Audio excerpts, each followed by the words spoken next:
Welcome back. We're still looking at a governor without a deputy. How legal is it? Is it legal in any way? We have plenty of tweets here. Benga Suli says, Section 179 defined what duly elected means. So we'll go to Section 179 to look at that. Of which? Of the Constitution. Bronco Velocity says, the provisions of the Constitution presumed a duly elected governor or going by the instant case APC under INEC has no candidate.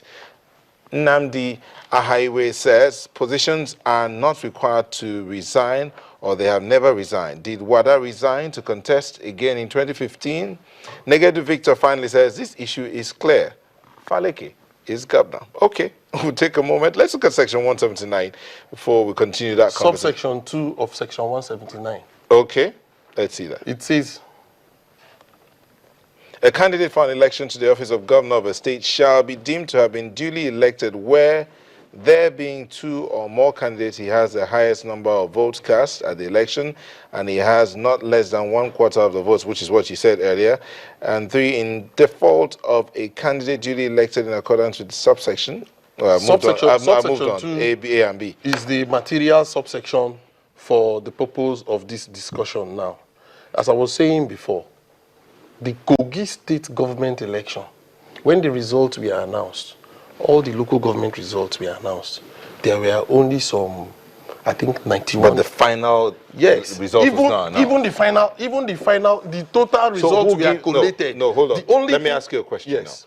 Do you think anyone will be considered to have won an election if that final result, would they say, this party 500, that party 300, if that final result is not given, would you legally, as a lawyer, defend that victory? For the purpose of legality, it can be argued that because that formality has not been complied with, then the process has not been concluded. Okay. But for the purpose of equity and fairness and justice, where there has been substantial compliance. You know what's coming to my head now?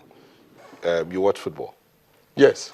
When a goal is scored, if the referee does not blow that whistle and point to the center of the pitch, yes, you say a goal has been scored. That is in football, not here. In this particular one, instances will arise where you have to look at all the facts. Okay. And depending on what you find, in this particular instance, we have a situation where a joint ticket, results have been announced. Yes, and what was left? In fact, let me say this. The returning officer for Kogi State election, well, it is unfortunate, but I don't want to use harsh words. But he failed all of us. You need to temper your language. The matter we're looking at is a swearing in today. So Governor Yahaya Bello is in office. You say he's in there illegally because he does not have a deputy. You say it's dicey. That is the position of our constitution. If we take a community reading of the constitution, the sections that we have mentioned, the sections that talks about the importance of a deputy governor to the ticket, if you follow it through to its logical conclusion, the fact will remain that any governor or any person who is sworn in as a governor who does not have a deputy cannot have a legal position to go forward. Okay. That's the state of our law. So you That agree is the with state him? of our law. Now, you know where INEC ran into this problem. I mentioned that when, at the end of the very first election, the one that was held on the 21st of November, 2015.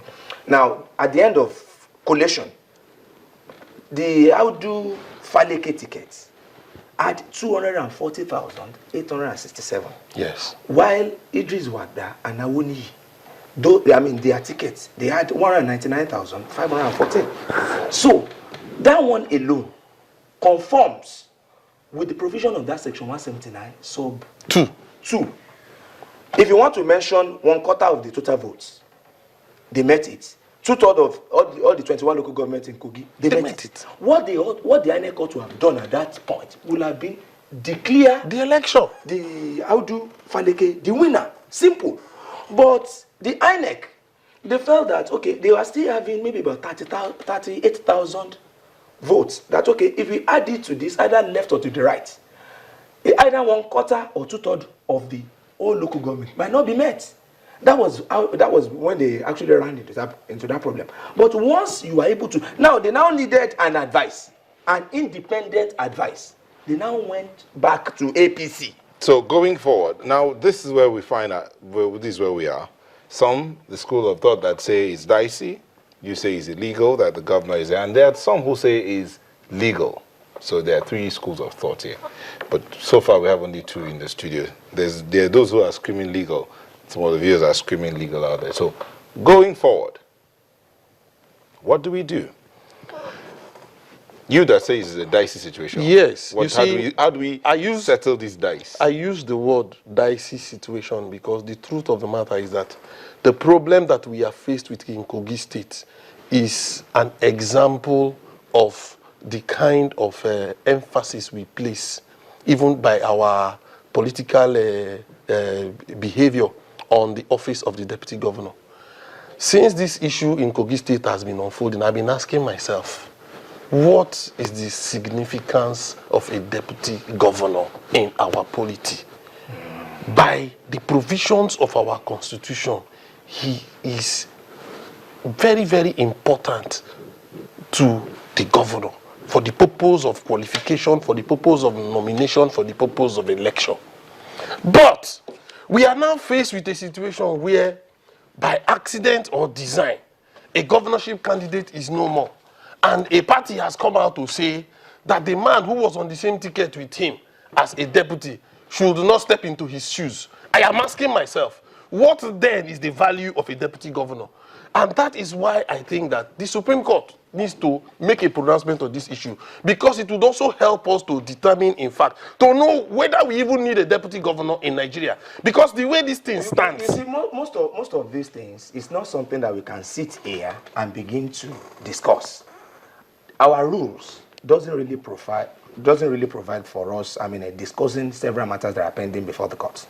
And as such, what I just feel is, within my own opinion, is that Supreme Courts, those people that we have in there, we trust their sound reasoning, sound judgment. There are several loopholes and lacuna in our constitution. I just mentioned it, that the provision of section 186, there must, there shall simply means compulsory. There shall be a deputy governor in all of the states. Mr. Valeke said a couple of minutes ago that is not the deputy governor of Kogi State.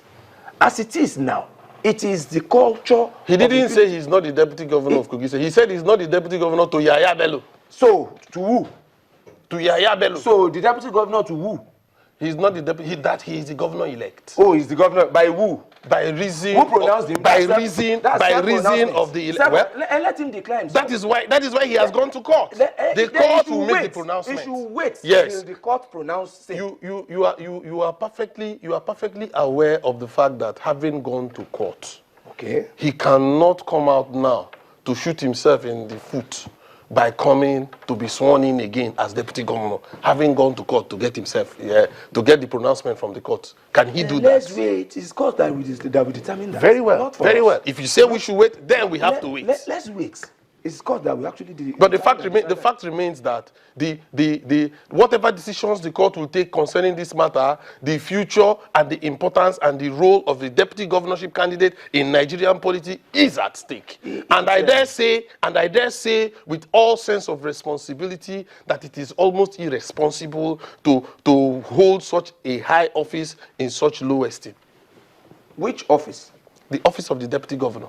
In low esteem, how do you mean? What I mean is that here we have a situation where the whole essence, let me even put it this way, the whole essence of having a deputy in the first place is that where by accident or design the principal is not available, the deputy will step in and stand in his shoes. But here we have a situation, just a minute sir, he's not absconding.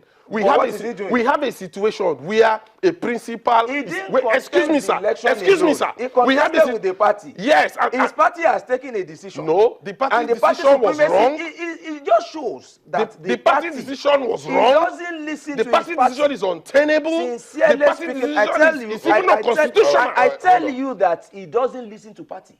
He's not a party member. If he's a faithful party member, if party says a thing, he will toe the line. He didn't contest alone. During the election, they didn't put Faleke's name or Audu's name on the ballot paper. It was them of the political party that was put there. The issue is so a constitutional issue. by implication, they voted for party. So if party are taking a decision, that is against him, then let him go ahead and do whatever that he likes. Well, that is what you feel. But as far as I am concerned, party supremacy, party cannot be supreme beyond our constitution.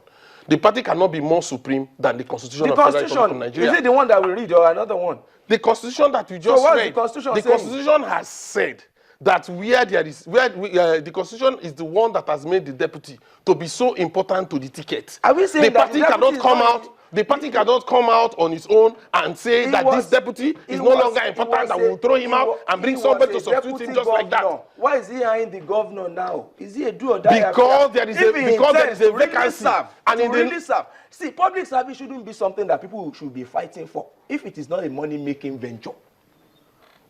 Do you understand? Public service, sincerely speaking, people should be running away from it. You understand? Because it comes with several responsibilities. If not for the fact that they are looking for so many investments, because we have several political investors around them having several intrigues to it. Why must it be a do or die affair? If the party is saying, "Oh, we have collected the mandate from you," let him just go and stay at the house of rep in Lagos. Did the party say they collected the mandate from him? This is daylight robbery. Yes, okay. They should be made the governor. Why would he be made a deputy if not with the hope of being made the governor in the future? Then he has been. We would have to wind down. So, in closing and going forward, your closing statement. You started first, so let's the closing statement first. Now, what I actually feel is that APC as a political party, they are falling below what is expected of them, both in governance. This is not the change mantra that they actually promised. What they said was that there was going to be a new or better introduction to governance than what we are currently seeing. This is demeaning, is appalling, is sad that this is coming from their direction. If there cannot be, if it is their government that's actually making us to face all of these challenges, then they should call the parties, involved to order. Okay, thank you. My own take on it is that, well, whether you blame the APC, whether you blame the PDP, whether you blame any of the political parties is neither here nor there. The fact remains that the issue we are facing is the result of the lack of courage shown by INEC at a critical point in time. The people who are responsible for the conundrum we find ourselves in Kogi State, I make bold to say, remain INEC. And they have a duty. They have under APC. Thank you. They had a duty. Under APC. No, INEC is not under APC. INEC is an institution of the federal government of Nigeria, but he went to APC. Created by the constitution. Thank you. Mr. Anna Chalozie, legal practitioner, thank you for coming on the show. Thank you. Mr. Kayode Akinshola, legal practitioner, thank you for coming on the show. And as we go, I want to say thank you so much for letting us be a part of your evening. We'll leave you with these words. A question from Onogu Galacticus. It says, who is the custodian of justice in Nigeria? The Chief Justice of Nigeria or the Minister of Justice? Thank you so much. Bye-bye.